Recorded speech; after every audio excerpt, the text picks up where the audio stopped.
কোটা বিরোধী আন্দোলন পরবর্তী বাংলাদেশে সহিংসতার বিষয়টি বেশ গুরুত্বের সঙ্গে পর্যবেক্ষণ করছে যুক্তরাষ্ট্র। সহিংসতার নিন্দা জানিয়ে অতীতের যে কোনো সময়ের তুলনায় আমাদের শিক্ষা ব্যবস্থা এই মুহূর্তে অনেকটা কিন্তু হোঁচট খাচ্ছে।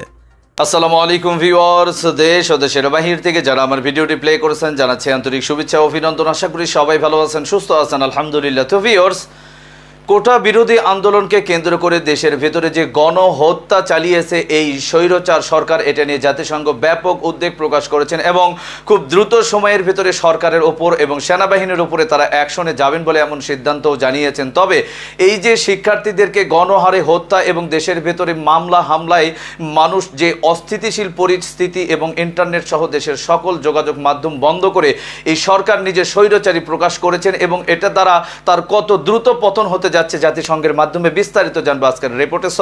ভিডিওতে যাওয়ার আগে ছোট্ট রিকোয়েস্ট করব, যারা এখনো চ্যানেলটি সাবস্ক্রাইব করেননি, নিয়মিত দেশের সকল আপডেট সবার আগে জানতে অবশ্যই চ্যানেলটি সাবস্ক্রাইব করে পাশে রাখবেন। দর্শক আসুন স্ক্রিনে।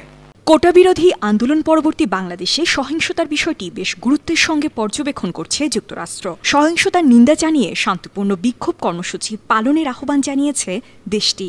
স্থানীয় সময় মঙ্গলবার ওয়াশিংটনে মার্কিন পররাষ্ট্র দপ্তরের নিয়মিত প্রেস ব্রিফিংয়ে এসব কথা বলেন সংস্থাটির মুখপাত্র ম্যাথিউ মিলার। প্রেস ব্রিফিংয়ে যুক্তরাষ্ট্র প্রবাসী মোহাম্মদ সাবের ওরফে সাবিরুল হক তালুকদার ওরফে জ্যাকব মিল্টন বেশ কয়েকটি প্রশ্ন করেন। তার প্রশ্নগুলো হচ্ছে: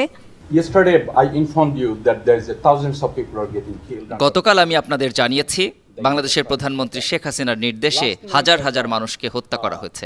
গতরাতে জানতে পারলাম জাতিসংঘের লোগো সম্বলিত ট্যাঙ্ক ও গাড়ি ব্যবহার করা হচ্ছে এবং তারা জাতিসংঘের লোগো বহনকারী গাড়ি থেকে গুলি চালিয়ে নিরীহ ছাত্রদের হত্যা করছে। এছাড়াও হেলিকপ্টার থেকে গুলি করে নিরীহ নাগরিকদেরও হত্যা করা হয়েছে। দেখে মনে হয় দেশটি যেন গৃহযুদ্ধের দিকে যাচ্ছে। Country is going into a civil war, number one. And number two, some public figure name Nurul Haq. 2 নম্বর প্রশ্ন হচ্ছে, গণ অধিকার পরিষদের সভাপতি নুরুল হক, তারেক রহমান নামে আরেকজন নেতা এবং জোনায়েদ সাকি ও অপরজন আবু আদনান তোহা সবাইকে সরকারি বাহিনীর সদস্যরা অপহরণ করেছে। ইন্টারনেট ও টেলিফোন যোগাযোগ ব্যবস্থা না থাকায় সরকারি বাহিনী এই সুযোগের সদ্ব্যবহার করছে। আর প্রধানমন্ত্রী শেখ হাসিনা গণভবনে বসে পুলিশ, সেনাবাহিনী, র্যাব এবং অন্যান্য আইন প্রয়োগকারী সংস্থাকে হত্যা চালিয়ে যাওয়ার নির্দেশ দিচ্ছেন। কারণ প্রকৃত কি ঘটছে বিশ্ব তা দেখতে পাচ্ছে না। আমি জানি ইন্টারনেট না থাকার কারণে ইউরোপ স্যাটেলাইট এবং আমেরিকান স্যাটেলাইট ছবি তুলতে পারে। Europe satellite and American satellite cannot take the picture because there is no internet. And I have third question, if you allow me.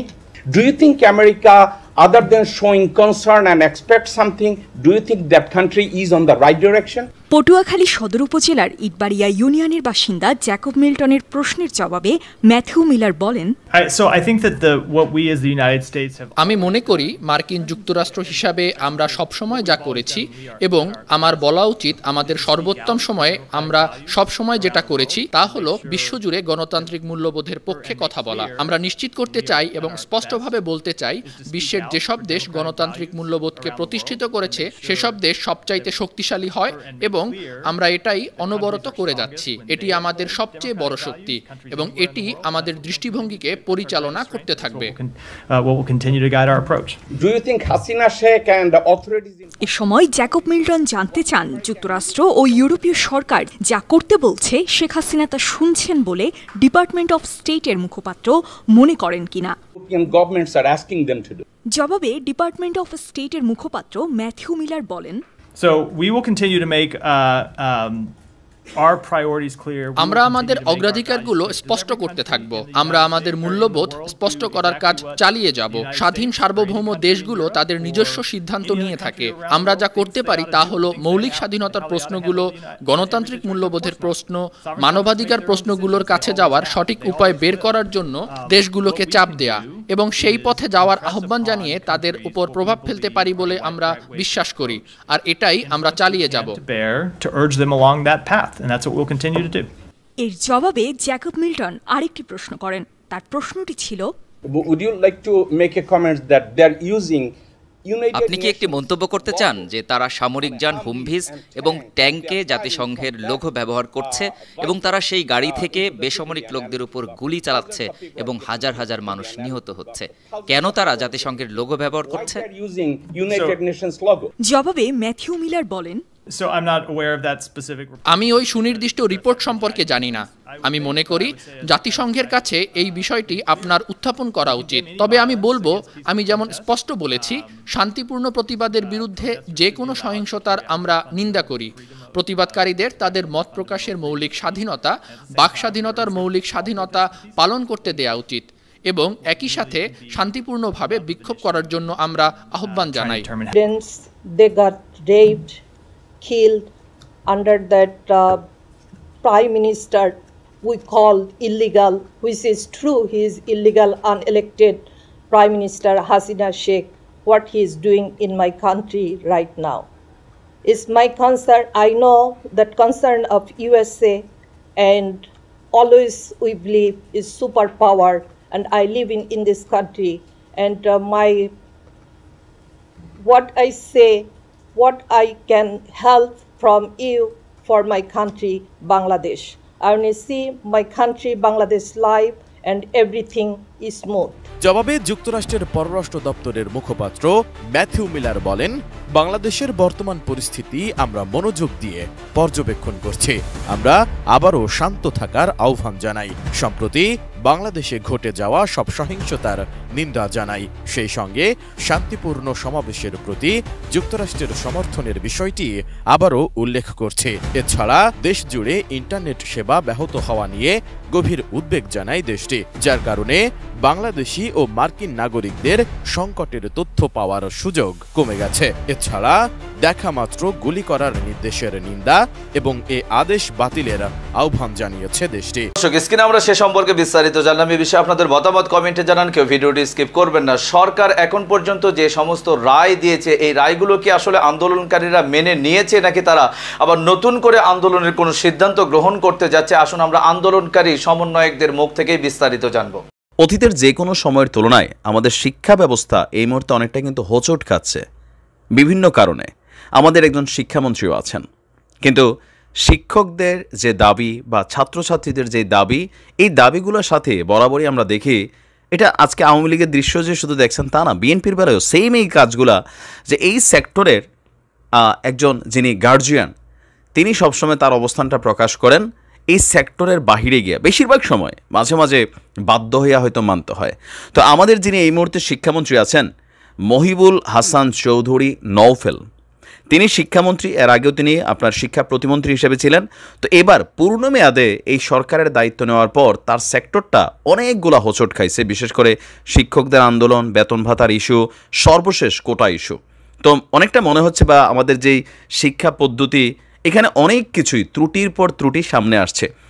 আর এগুলা সঠিকভাবে আমার মনে হয় যে তিনি আরেকটু সচেষ্ট হবেন এগুলাকে, দায়িত্বগুলো পালনে, বা যারা এই সংশ্লিষ্ট সেক্টরগুলোতে কাজ করছেন তাদের প্রতি আরও শক্ত নির্দেশনা থাকবে যেন আমাদের শিক্ষার মান আরও বাড়ে।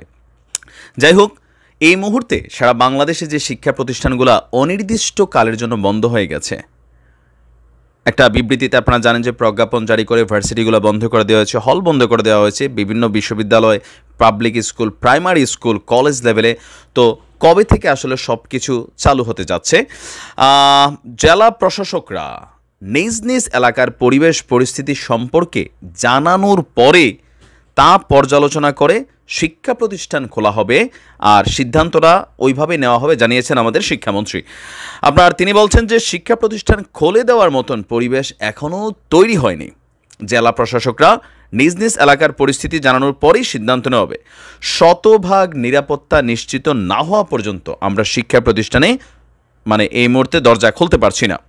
এই মুহূর্তে শিক্ষার্থীদের নিরাপত্তাই আমাদের কাছে সবচেয়ে গুরুত্বপূর্ণ। তবে চলমান এইচএসসি পরীক্ষা শেষ করা সরকারের মূল অগ্রাধিকার। বুধবার থেকে সরকারি প্রাথমিক বিদ্যালয়, গতকালকে থেকে প্রাথমিক বিদ্যালয়গুলোকে অনির্দিষ্টকালের জন্য বন্ধ ঘোষণা করা হয়েছে। প্রাথমিক এবং গণশিক্ষা মন্ত্রণালয়ের জনসংযোগ কর্মকর্তা মাহবুবুর রহমান তিনি গণমাধ্যমকে এই তথ্য জানিয়েছেন। তিনি বলছেন যে শিক্ষার্থীদের নিরাপত্তার কথা বিবেচনা করে প্রাথমিক বিদ্যালয়গুলোকে অনির্দিষ্টকালের জন্য বন্ধ ঘোষণা করা হচ্ছে। পরবর্তী ঘোষণা না দেওয়া পর্যন্ত স্কুল বন্ধ থাকবে। এই মুহূর্তে আমরা যদি দেখি যে 16 জুলাই থেকে যেই ঘটনাগুলো ঘটেছে, এই মুহূর্তে বিশ্ববিদ্যালয় অধিভুক্ত মেডিকেল কলেজ, টেক্সটাইল, ইঞ্জিনিয়ারিং সহ অন্যান্য শিক্ষা প্রতিষ্ঠান, মাদ্রাসা সকল কিছুই পরবর্তী নির্দেশ না দেওয়া পর্যন্ত জাতীয় বিশ্ববিদ্যালয়ে অধিভুক্ত সব কলেজগুলো বন্ধ থাকবে। তার মানে কবে শিক্ষা প্রতিষ্ঠান চালু হচ্ছে এটার কোনো তথ্য নেই। যদিও ছাত্রছাত্রীরা বলছে ক্যাম্পাসগুলো খুলে দিতে, ইন্টারনেট চালু করতে, হলে ফিরতে, আর সেই ক্ষেত্রে শিক্ষার পরিবেশটাকে একটু মেকশিওর করতে। এখন আসলে কেমনে কি হবে আমি জানি না। এই হোঁচটে আসলে কি অর্জন করলাম? কোটা তো ভাই এটা এমনি আসতো হয়তোবা 2 দিন আগে পরে, বাট এতগুলো লাশ, রাষ্ট্রের হাজার হাজার কোটি টাকা ক্ষতি, শিক্ষার এত পরিমাণ ধ্বংস এই মুহূর্তে আর কি সব কিছু মিলিয়ে অনেকটা বিধ্বস্ত অবস্থা আমার মনে হয়। এই মুহূর্তে আমরা একটা খুব ক্রিটিক্যাল টাইম পার করছি। প্রত্যেকটা মানুষ ভয়ে আছে। মন চাইলেই কথা বলা যাচ্ছে না, আবার বেশি কথা বললেও ঝামেলা, আবার কম কথা বললেও ঝামেলা। হ্যাঁ, আপনি এখন আসলে কোনটা করবেন এই পরিস্থিতিতে?